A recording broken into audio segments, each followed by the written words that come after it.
In the heart of New York City, where people rush, dreams fight, and pasts hide in shadows, a billionaire encounters a frail old woman on a busy street.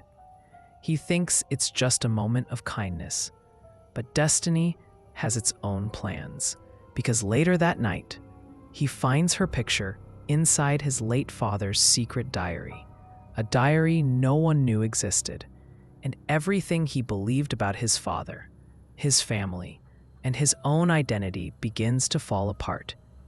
This is the story of Ethan King, heir to one of America's richest families, and the mysterious old woman who changed his life forever. Rain poured over Manhattan like the sky was washing away its sins.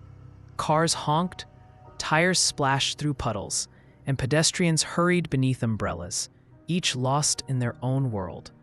But she stood still. A fragile old woman, barely able to hold her cane, stood at the edge of a crowded street. Silver hair drenched, hands trembling, eyes filled with fear. People passed her without looking, too busy, too tired, too indifferent, except one man. A tall, sharply dressed billionaire stepped out of his black SUV. Ethan King, 32 years old, one of Fortune magazine's top 10 most influential business minds.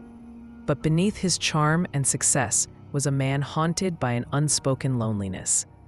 As he walked toward the office, he noticed her. She didn't speak, but her trembling fingers reached slightly in the air, silently asking for help. Ethan stopped.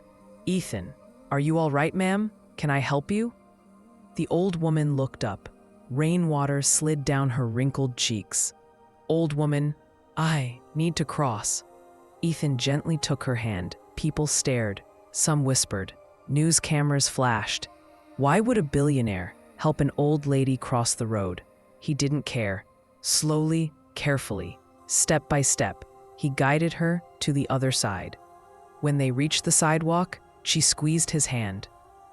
That night, the rain continued as Ethan sat alone in his penthouse. He couldn't shake the woman's words. "You look just like your father." "Thank you, Ethan." He poured himself a glass of whiskey and opened the drawer containing the only things he had left from his late father: photos, letters, and a small wooden box he never bothered to open. Something pulled him toward it this time. Inside was a worn-out leather diary, tied with a faded red ribbon. His father's handwriting on the cover, "For Ethan,"